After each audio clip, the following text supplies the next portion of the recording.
আল্লাহ রাব্বুল আলামিন বলেন কদ আফলাহা মান যাক্কাহা, সে ব্যক্তি সফল হয়ে গেছে যে ব্যক্তি তার আত্মাকে পরিশুদ্ধ করতে পেরেছে। ওয়া কদ খাবা মান দাসাহা, যে ব্যক্তি আত্মাকে পরিশুদ্ধ করতে পারে নাই সে ব্যক্তি ধ্বংস হয়ে গেছে। কিভাবে পরিশুদ্ধ করবেন? তিনটা হাদিস আপনাকে আগে শোনাই। এক, আল্লাহ রাব্বুল আলামিনের হাবিব মুহাম্মদ সাল্লাল্লাহু আলাইহি ওয়াসাল্লাম দরুদ পড়েন, বলেন সাল্লাল্লাহু আলাইহি ওয়াসাল্লাম। তিনি বলছেন যে আল্লাহর এমন কিছু বান্দা আছে যারা জান্নাতে প্রবেশ করবে যাদের অন্তরটা হবে পাখির মতো নরম। কার মতো? পাখির মতো। একটা হাদিস শুনলেন। দুই নম্বর হাদিস, আল্লাহর রাসূল সাল্লাল্লাহু আলাইহি ওয়াসাল্লাম বলছেন শহীদদের আত্মা যখন আল্লাহর কাছে পৌঁছায়, আল্লাহ রাব্বুল আলামিন সেই আত্মাগুলোকে সবুজ রঙের কিছু পাখির মধ্যে প্রদান করেন এবং সেই পাখিগুলো আরশের নিচে লণ্ঠন আছে এখানে বসে থাকে এবং তারা জান্নাতের যে কোনো জায়গায় যায়, ঘুরে খাবার খায়, আবার ফিরে আসে। আল্লাহ পাক তাদেরকে বলেন যে তোমরা কি চাও, তোমরা কি চাও? শহীদরা কিচ্ছু বলতে পারে না। কি চাইবো? আল্লাহ এত নিয়ামত দিয়েছেন, কি চাইব? যখন আল্লাহ বারংবার প্রশ্ন করতে থাকেন তোমরা কি আর কিছু চাও, তোমরা কি আর কিছু চাও, তোমরা কি আর কিছু চাও, তখন শহীদরা শেষে বুঝে যে আমাদের কিছু না কিছু তো বলতে হবে এখন। তখন তারা বলে হে আল্লাহ, আমরা আরো একবার পৃথিবীতে যেতে চাই এবং তোমার পথে জীবন দিয়ে আবার ফিরে আসতে চাই। আল্লাহ পাক বলেন এই সুযোগ তো আর নেই, অতএব তোমাদের আর কিছু চাওয়ার নেই, তোমরা এখানেই থাকো। আরেকটা হাদিস শোনেন, রাসূলুল্লাহ সাল্লাল্লাহু আলাইহি ওয়াসাল্লাম বলেছেন, এই হাদিসটা ওমর রাদিয়াল্লাহু আনহু থেকেও এসেছে, এ মুসলিমরা তোমরা যদি আল্লাহর প্রতি তাওয়াক্কুল করার মতোই তাওয়াক্কুল করতে, ভরসা করার মতোই ভরসা করতে, আল্লাহ পাক তোমাদেরকে পাখিদেরকে যেমন করে রিজিক দেন তোমাদেরকে ঠিক সেইভাবে রিজিক দিতেন। তোমরা কি লক্ষ্য করো না যে পাখিরা খালি পেটে বের হয়ে যায় বাসা থেকে সকালবেলা এবং সন্ধ্যাবেলা ভরা পেটে বাসায় ঢোকে? আপনাকে যে তিনটা হাদিস শোনালাম এই তিনটা হাদিসে একটা শব্দ হচ্ছে কমন। শব্দটা কি বলেন? পাখি। পাখি কি? পাখি। আল্লাহ রাব্বুল আলামিন পাখিদের কাছ থেকে আমাদেরকে শিখতে বলছেন এবং বলছেন যে পাখিদের মনটা হয় খুব নরম, খুব সফট এবং তারা আল্লাহর প্রতি তাওয়াক্কুল করে পূর্ণ মাত্রায়। তারা সকালবেলা ভোরবেলা বের হয়ে যায় এবং সন্ধ্যাবেলা বাসায় ফেরে, খালি পেটে বের হয়, ভরা পেটে বাসায় ফেরে। এবং আল্লাহ পাক সবচেয়ে সম্মানিত মৌত যেটা শহীদের মৌত, সেই শহীদদের আত্মাকে আল্লাহ পাক পাখির রূপ দিবেন। তাহলে পাখিটার বিষয়ে একটা ফোকাস করার দরকার আছে না? আচ্ছা, এখানে আসেন। পাখির মন হচ্ছে নরম, মানে পাখির মনটা তাসকিয়া, আত্মশুদ্ধিতে পরিপূর্ণ। কদ আফলাহা মান যাক্কাহা, সে ব্যক্তি সফল হলো যার হৃদয়টা পবিত্র, নিষ্পাপ, নিষ্কলুষিত হলো, সে ব্যক্তি সফল হবে ইনশাআল্লাহ। একটা কাজ এখানে খেয়াল করেন, পাখিরা সকালবেলা ভোরবেলা বের হয় আর সন্ধ্যাবেলা বাসায় ফেরে। এখনকার মুসলিমদেরকে দেখবেন দুপুরবেলা ওঠে, রাত 3টায় ঘুমায়। কথা কি বুঝেন নাই? পাখির একদম ভোরবেলা ওঠে, যখন ফজরের আজান দিচ্ছে ঠিক তার এক মুহূর্তে পাখির কিচিরমিচির শুনছেন, তার মানে নামাজের ওয়াক্ত প্রায় চলে যাচ্ছে, তার মানে তার আল্লাহ পাকের হুকুমের সাথেই জেগে ওঠে। সূর্য ডুবে তারা ডুবে যায়। ঠিক এরকম সুন্নত ছিল নবী সাল্লাল্লাহু আলাইহি ওয়াসাল্লামের এবং সাহাবায়ে কেরামের। আজকে 1400 বছর পর মুসলিম জাতি এই সুন্নাহ ভুলে গেছে। আর আমাদের সুন্নত দেখবেন, যদি কোনো রকম উঠেও ফেলি ফজরে, আবার 12টা পর্যন্ত ঘুম, আরো বেশি। আর এই যুব সমাজ যারা আছো তোমরা কেউই 3টা-4টার আগে ঘুমায় বলে আমার মনে হয় না। অলওয়েজ অনলাইনে পড়ে আছে, টিকটক নিয়ে, ফেসবুক নিয়ে, গার্লফ্রেন্ডের সাথে চ্যাটিং। পাখির মতো হতে পারলে পরে মনটা তো নরম হবে, তারপরে না তাসকিয়া অর্জন হবে। পাখির রুটিনটা কি? ভোরবেলা বের হয় আর সন্ধ্যাবেলা বাসায় ঢোকে। অতএব আমরা যদি রাসূলুল্লাহ সাল্লাল্লাহু আলাইহি ওয়াসাল্লামের সুন্নাহ মতো ওই ভোরবেলা উঠতে পারি আর আর্লি নাইট ঘুমিয়ে যেতে পারি এবং সারাদিন যদি রাসূলের সুন্নাহগুলোর উপর আমল করতে পারি, তাসকিয়া অর্জন হবে ইনশাআল্লাহ। কথা বুঝতে পারছেন? 2, পাখির মতো নরম মন লাগবে। এখনকার আমরা যারা বেঁচে আছি আমাদের মনগুলা কঠিন। কেমন কঠিন? পাথরের মতো কঠিন। আমরা যখন দেখি একটা মাইয়েতকে নিয়ে যাওয়া হচ্ছে জানাজায়, আমাদের কোনো ফিলিংস কাজ করে না। জানাজায় যাচ্ছে, জানাজায় দাঁড়িয়ে মোবাইলটা টিপাটিপি করছে, জানাজার সাথে চলছে, কোনো ফিকির নাই যে এই জানাজা আমার হবে কালকে, ওই মোবাইল টিপাটিপি করছে। আমি এমনও দেখেছি, দাফন করা হলো মাইয়েতকে, দাফন করার পরে চারপাশে মানুষজন জড়ো হয়ে গল্প করছে, ভাই আপনার ওই জমিটার কি খবর, আপনার ওইটার কি খবর, বিজনেস কেমন চলছে, চাকরির কি অবস্থা। এই যে মাইয়াতকে পাশে দাফন করলো, কোনো ফিলিংস নাই, কোনো ফিলিংস নাই। আমি আত্মশুদ্ধির কথা বলছি। আত্মশুদ্ধির জন্য আপনার মনটাকে পাখির মতো সফট নরম করতে হবে। যখন আপনি সফট নরম করবেন এবং আত্মশুদ্ধি অর্জন করবেন, তখন দুই ডানা মেলে আপনি আকাশে উঠতে পারবেন ইনশাআল্লাহ। আত্মশুদ্ধি অর্জন না করতে পারলে ডানা কেটে পড়ে যাবে, তখন আর আকাশে উঠতে পারবেন না। কোন আকাশে? ওই যে শহীদের রূহ যে আকাশে চলে গেছে, ওই আকাশ। অতএব মন কেন কঠিন হলো প্রিয় ভাই? এক নম্বর কারণ, আমরা শিরকের পাপে লিপ্ত আছে। এক নম্বর, শিরকের পাপে লিপ্ত থাকা অবস্থায় মুসলিমদের মনটা কঠিন হয়ে গেছে। আপনি কি মনে করছেন আমরা শিরক করি না? মুসলিমরাও কবর পূজা করে, দেখবেন মুসলিমরাও দেখবেন অনেক ক্ষেত্রে মাজার পূজা করছে। আমি বলিনি যে অলিয়া উলিয়ার মাজার জিয়ারত করা যাবে না, আমি কথা বলছি না, কিন্তু আপনি মৃত মানুষের কাছে আপনার ভালো মন্দ চাইতে পারেন না। কথা বুঝতে পারেন না? আমরা অবশ্যই অলিয়া উলিয়াদের কবর জিয়ারত করব। এটা আপনাকে মৃত্যুর কথা স্মরণ করাবে। তাদের একটা রব আছে, যেটাকে আমরা প্রভাব বলি, এটা আপনার মধ্যে আসবে। আমরা অবশ্যই জিয়ারত করব। জিয়ারত করতে বলেছেন নবী সাল্লাল্লাহু আলাইহি ওয়াসাল্লাম, কারণ এটা আপনাকে পরকালের কথা কি করবে? স্মরণ করাবে। ওমরা করতে যান, আল্লাহ পাক সবাইকে তৌফিক দান করুন ওমরা হজ করার এবং বড় হজ করার। আমি দোয়া করি। ওখানে সবচেয়ে সেরা যে দৃশ্যগুলো দেখা যায় তার মধ্যে একটা রাসূলুল্লাহ সাল্লাল্লাহু আলাইহি ওয়াসাল্লামের রওজা। ওখানে গেলে চোখের পানি ঝরে না এমন কোনো মুসলিম নাই, আছে? নাই। আরেকটা সবচেয়ে মন নরম করা একটা দৃশ্য হচ্ছে জান্নাতুল বাকি, যেটা আমরা বাকিউল গারকাত বলি, যেখানে আপনি দেখবেন সাহাবায়ে কেরাম রাদিয়াল্লাহু আনহুমের কবর, যতদূর চোখ যায় তাদের কবর। কবরের কোনো মাজার নাই, সেখানে কোনো তাওয়াফ হচ্ছে না কবরকে কেন্দ্র করে, সেখানে কবরে কেউ ফুল চড়াচ্ছে না, একটা ছোট্ট পাথর দেখা যায় এখানে, আর কিছু না। পৃথিবীর সবচেয়ে শ্রেষ্ঠ মানুষগুলো সেখানে শুয়ে আছেন। ওখানে গিয়ে দাঁড়াবেন, দেখবেন নিজেকে তুচ্ছ বলে মনে হবে। আমি এই পৃথিবীতে আর কি করছি? সেরা মানুষগুলি মাটির নিচে, আমি এখানে কি করছি? তো দেখুন প্রিয় ভাইরা, অবশ্যই অলিয়া উলিয়াদের কবর জিয়ারত করবে, কিন্তু মৃত ব্যক্তি আপনার কল্যাণ করতে পারবে? অকল্যাণ করতে পারবে? হ্যাঁ, তারা আল্লাহর কাছে সুপারিশ করতে পারবে আল্লাহ পাক যখন তাদেরকে অনুমতি দিবেন। তারপরে আল্লাহ পাক যখন অনুমতি দিবেন, তখন নবী সাল্লাল্লাহু আলাইহি ওয়াসাল্লাম সুপারিশ করবেন, অলিয়া উলিয়াগণ করবেন, আলেম ওলামা করবেন, শহীদগণ করবেন, হাফেজে কোরআন করবে, অনেকেই করবেন ইনশাআল্লাহ। আল্লাহ পাক আমাদের তাকদীরে এইসব সুপারিশ নসিব করুন বলি না আমি। মুসলিমরা আজকে শিরিক করছে অনেক ক্ষেত্রেই। দেখবেন হাতে একটা এই যে বালা পরে আছে, খুলে না। কেন খুলেন না ভাই? বলে যে এটা খুললে যদি রোগ হয়। রোগ দেওয়ার মালিক কে? ওই বালা না আল্লাহ? এই যে আপনার বিশ্বাস জন্মে নিয়েছে, এই যে বিশ্বাসটা জন্মিয়েছে আপনার হাতের উপরে, এই বালার উপরে, এটাই শিরক, এটাই শিরক।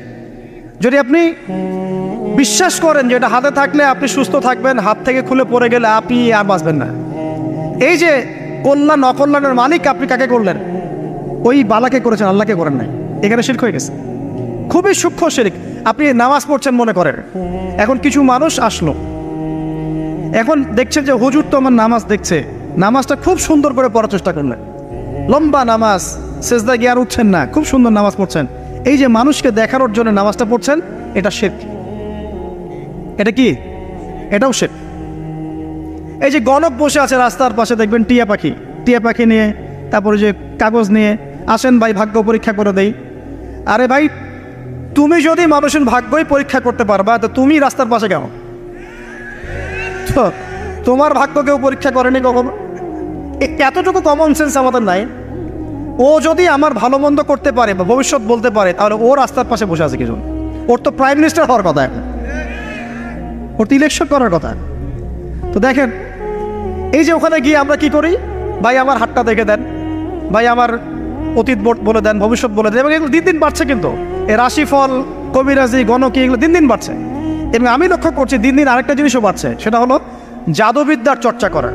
এবং গ্রামে গঞ্জে কুফুরি বাড়ছে না? কুফুরি করা, তাবিজ করা, বিচ্ছেদ করা, স্বামী স্ত্রীর বিচ্ছেদ করা, মেয়েকে বশ করা, সন্তানকে বশ করা বাড়ছে না? সবই শিরক, এগুলো সবই কুফুরি। এগুলো মুসলিমরা করছে না? মুসলিমরা এসব শিরকে লিপ্ত আছে বলেই তো অন্তর কঠিন হয়ে গেছে। ফাকাসাত কুলুবুহুম, তাদের অন্তর কঠিন হয়ে গেছে। তো একটা হাদিস বলে এখানে, খালি নবী সাল্লাল্লাহু আলাইহি ওয়াসাল্লাম বলছেন, যদি কেউ কোনো গণকের কাছে যায়, গিয়ে বলে দেখেন তো আমার হাতটা একটু, ও কিন্তু বিশ্বাস করে না যে এ ভবিষ্যৎ বলতে পারে, খালি এমনি বলেছে একটু দেখেন তো, বলার সাথে সাথেই 40 দিনের নামাজ কবুল হবে। আর যদি তার বলা কথায় বিশ্বাস করে যে হ্যাঁ তোমার ভবিষ্যৎ খুব ভালো, তুমি চাকরি পাবা, এইটা করবা সেটা করবা, এবং সে বিশ্বাস করলো হ্যাঁ এটাই হবে। তখন নবী সাল্লাল্লাহু আলাইহি ওয়াসাল্লাম বলছেন সে যেন আল্লাহর পক্ষ থেকে যা নাজিল হয়েছে মানে এই যে কোরআনুল কারীম, এই কোরআনকে যেন সে অস্বীকার করলো, মানে কুফরি করলো।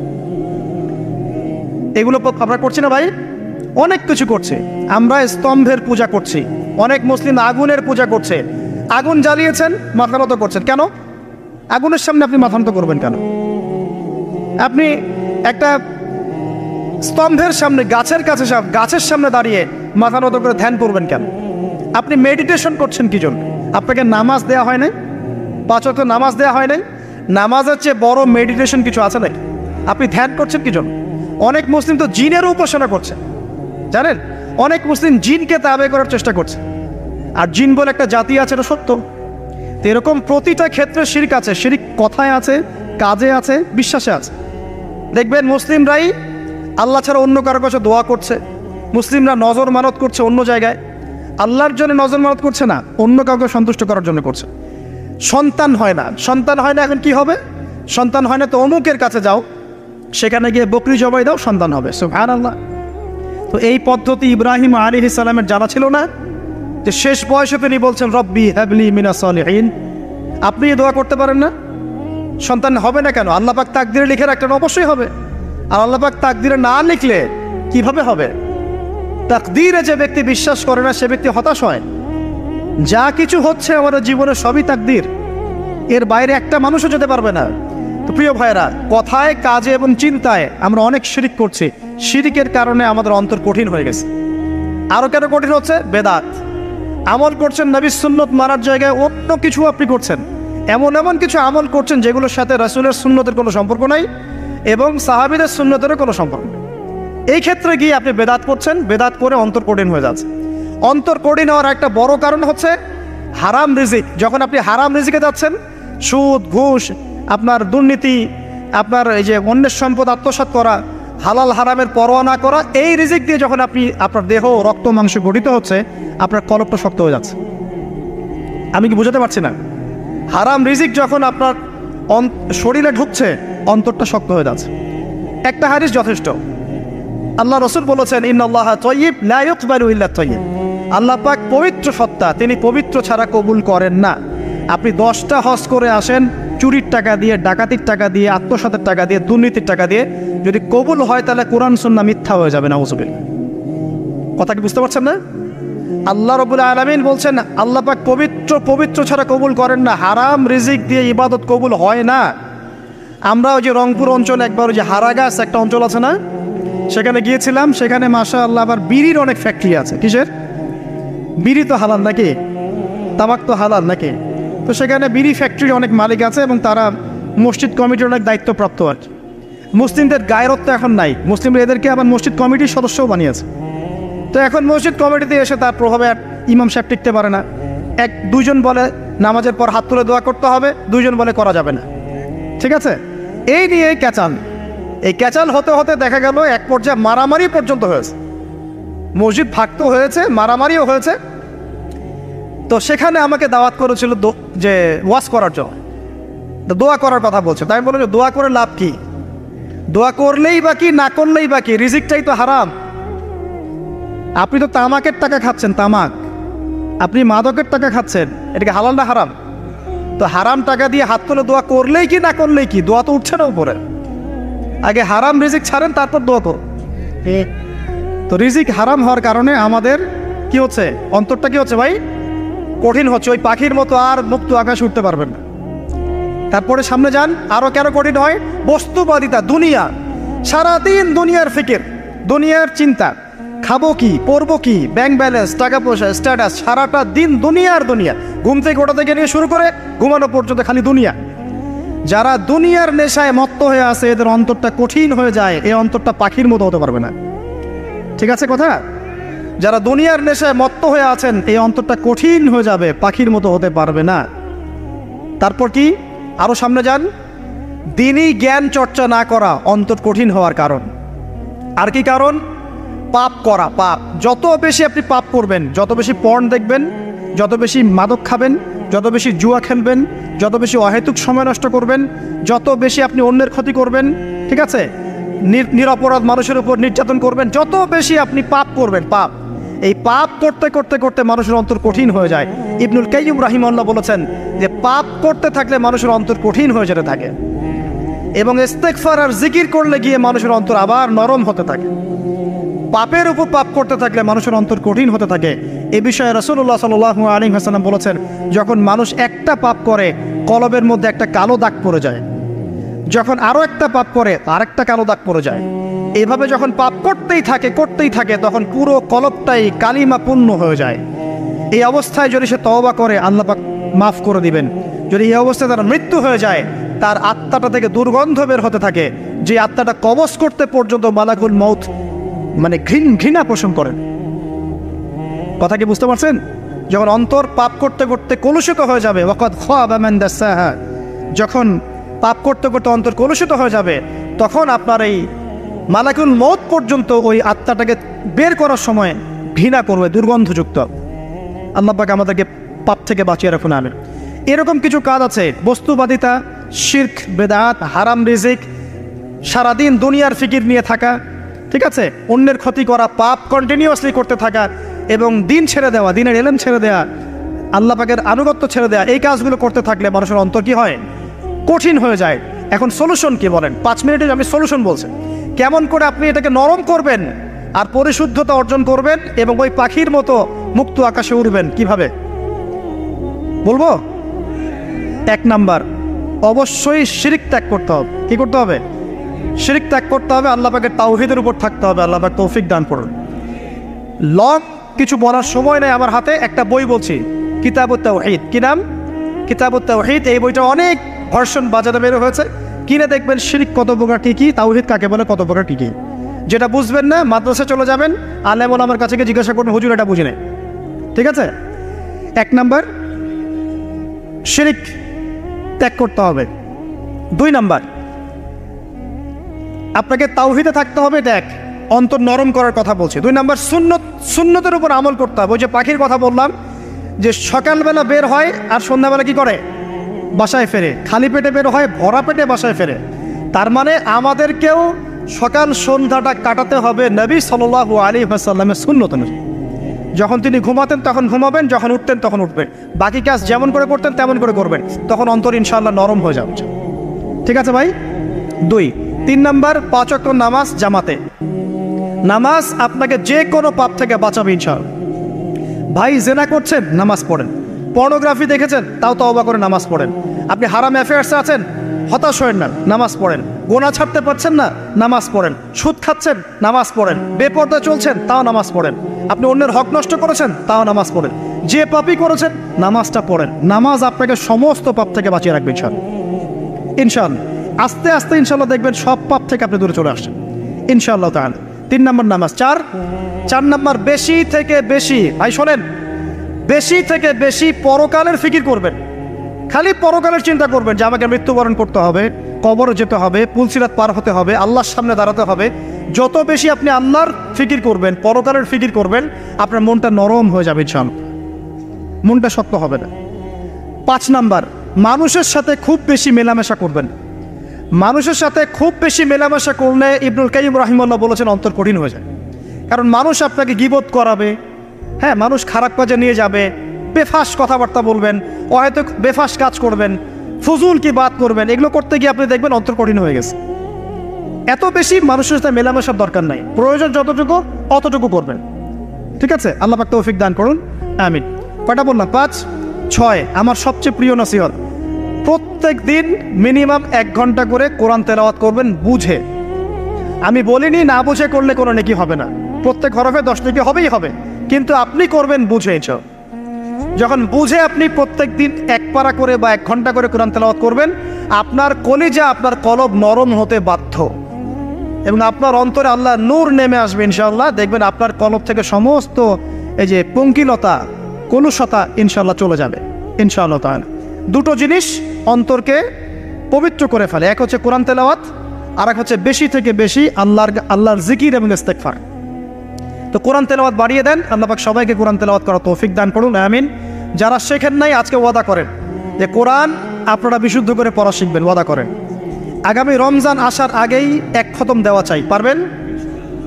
এবং কোরআনের চর্চা বাড়িয়ে দিবেন, প্রত্যেক দিন কিছু করেন না করেন কোরআন তেলাওয়াত করতে হবে, ঠিক আছে? আল্লাহ পাক তৌফিকের আয়াত করুন, আমিন। আর বুঝে পড়ার চেষ্টা করবেন। একটা সহজ তাফসির বলে দেই, মারিফুল কোরআন বাসায় আছে না?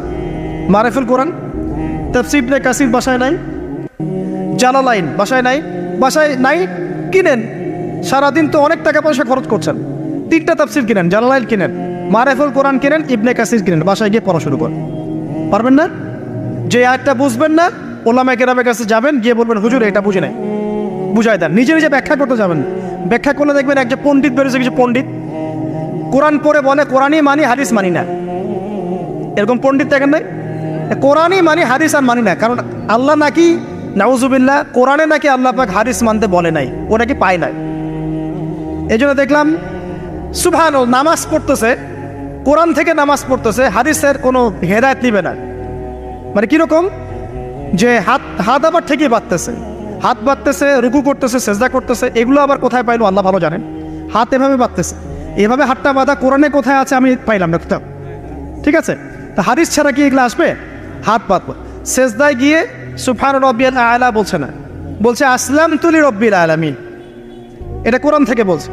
অথচ নবী সাল্লাল্লাহু আলাইহি ওয়াসাল্লাম হাদিস থেকে বলছেন সুবহান রব্বিয়াল আলা সুবহান কুদ্দুসুন রব্বুল মালাইকাতি ওয়ার রূহ সুবহানাকা আল্লাহুম্মা রাব্বানা ওয়া বিহামদিকা আল্লাহুম্মা ইগফির। এগুলো নাই, ও বলছে আসলামতু লিরাব্বিল আলামিন। মানে কোরআন মানি, হাদিস মানি না। এত বেশি পণ্ডিত হওয়ার দরকার নাই, এরা হচ্ছে ইচড়া পাকা টাইপের পণ্ডিত। ওমর রাদিয়াল্লাহু আনহুর যুগের বেঁচে থাকলে এদেরকে পিটাই সোজা করে ফেলাইতে হবে। ফাইজলামি শুরু করছে, কোরআন মানি, হাদিস মানি না। আল্লাহ পাক কোরআনে বলছেন ওয়া মা আতাকুমুর রাসূলু ফাখুযু, রাসূল যা দিয়েছেন তা গ্রহণ করো। ওয়া মা নাহাকুম আনহু ফান্তাহু, রাসূল যা নিষেধ করছেন দূরে থাকো। রাসূল যা দেন সেটা হাদিস না? রাসূল যা দেন সেটা সুন্নাহ না? সুন্নাহ তো সে মানেই না, আলটিমেটলি সে কোরআনই মানে না। তো আসল কথা হচ্ছে এইসব ফিতনা থেকে বেঁচে থাকবেন, কোরআন তেলাওয়াত বাড়িয়ে দেন। কয়টা বলছি? 5টা 6টা। 7 নাম্বার, বেশি থেকে বেশি ইস্তেগফার সারাদিন পড়বেন। আস্তাগফিরুল্লাহ ওয়া আতুবু ইলাইহি, আস্তাগফিরুল্লাহ ওয়া আতুবু ইলাইহি, আস্তাগফিরুল্লাহাল্লাযী লা ইলাহা ইল্লা হুয়াল হাইয়ুল কাইয়ুম ওয়া আতুবু ইলাইহি। প্রত্যেকদিন পড়তে হবে 100 বার করে। কতবার করে? 100 বার। 8 নাম্বার, বেশি বেশি আল্লাহর জিকির, চলতে ফিরতে জিকির, সুবহানাল্লাহ, আলহামদুলিল্লাহ, লা ইলাহা ইল্লাল্লাহ, আল্লাহু আকবার, লা হাওলা ওয়ালা কুওয়াতা ইল্লা বিল্লাহ। বলবেন হাসবুনাল্লাহু ওয়া নি'মাল ওয়াকিল, ঠিক আছে? সুবহানাকা আল্লাহুম্মা রাব্বানা ওয়া বিহামদিকা আল্লাহুম্মা ইগফিরলি, সুবহানাল্লাহি ওয়া বিহামদিহি আদাদা খালকিহি ওয়া রিদা নাফসিহি ওয়া জিনাতা আরশিহি ওয়া মিদাদা কালিমাতিহি। যত জিকির আছে সব করবেন, জিকির বাড়াবেন। যত জিকির বাড়াবেন অন্তর পরিশুদ্ধ হবে ইনশাআল্লাহু আযজা ওয়া জাল। কয়টা বলছে? 8। আর 2টা বলি, 9। অন্যের হক নষ্ট করবেন না। অন্যের হক নষ্ট করলেই মন কঠিন হয়ে যাবে। অন্যের হক নষ্ট করবেন না, বরং মানবতার কল্যাণে কাজ করেন। যে কাজগুলো মানব সেবামূলক সেগুলো করেন। রক্তদান কর্মসূচি করেন, গাছ লাগান, এতিমের মাথায় হাত বোলান, বিধবার খোঁজ খবর নেন, ঠিক আছে? মেয়েদের সেলাই মেশিন কিনে দেন, মানুষের উপকারে কাজ করেন। দেখবেন আপনার মনটা নরম হয়ে যাবে। চাও যার মন নরম এবং যার মনের মধ্যে সততা আছে, আল্লাহ পাক ইনশাআল্লাহ সেখানে অবশ্যই হেদায়েত ঢালবে ইনশাআল্লাহ তাআলা। আর 10 নম্বর সবচেয়ে শেষ হচ্ছে যে কবর জিয়ারত করবেন বেশি বেশি করে, এবং নিজের মৌতের কথা স্মরণ করে আল্লাহর কাছে বেশি বেশি দোয়া করবেন। কি দোয়া করবেন? ইয়া মুকাল্লিবাল কুলুব সাব্বিত কলবি আলা দীনিক, ইয়া মুসাররিফাল কুলুব সাররিফ কুলুবানা আলা তাআতিক। এই দোয়াগুলো করবেন ইনশাআল্লাহ। এবং কবর জিয়ারত করবেন সপ্তাহে সপ্তাহে, পারলে 2 দিন 3 দিন পর পর কবরস্থানে যাবেন। ইনশাআল্লাহ দেখবেন আপনার মন নরম হবে ইনশাআল্লাহ আযজা ওয়া জাল। এখনকার এই সভ্যতা এসে কবরস্থানকে সমাজ থেকে দূরে সরিয়ে দিয়েছে। অথচ আগে মুসলিমদের কবরস্থান ছিল মসজিদের পাশে, 5 ওয়াক্ত নামাজ পড়তো, কবর জিয়ারত করে বাসায় যেত। 5 ওয়াক্ত নামাজ পড়তে আসতো, কবরকে দেখতো, পরকালের কথা স্মরণ হতো। এখন কবরস্থান ওই যে দূরে, সারা জীবনে একবার যায় কিনা সন্দেহ আছে। এই 10টা কাজ যদি আপনারা করতে পারেন ইনশাআল্লাহ তাআলা, আমাদের কলবটা ইনশাআল্লাহ নরম হবে, আত্মশুদ্ধি অর্জিত হবে। আর এগুলোর পাশাপাশি অবশ্যই আল্লাহওয়ালা, আত্মশুদ্ধিওয়ালা মানুষের সোহবতে গিয়ে থাকবেন। আল্লাহওয়ালা, আত্মশুদ্ধিওয়ালা মানুষের সোহবতে গিয়ে থাকলে তাদেরকে দেখেই দেখবেন মনটা নরম হয়ে যাবে ইনশাআল্লাহ। ইলমি পরিবেশে থাকেন, দিনী পরিবেশে থাকেন, আমর বিল মারুফ নাহি আনিল মুনকারের কাজ করেন। 3 দিন 7 দিন 40 দিন যতদিন পারেন আল্লাহর পথে সময় লাগান। আমি এটাকে আপনার আত্মশুদ্ধির জন্য বলছি, এটাই একমাত্র পথ পদ্ধতি আত্মশুদ্ধির, এটা বলছি না। এখানে গেলে আপনি ইনশাআল্লাহ আপনার ইসলাহ এবং সংশোধনের জন্য কাজ করতে পারবেন।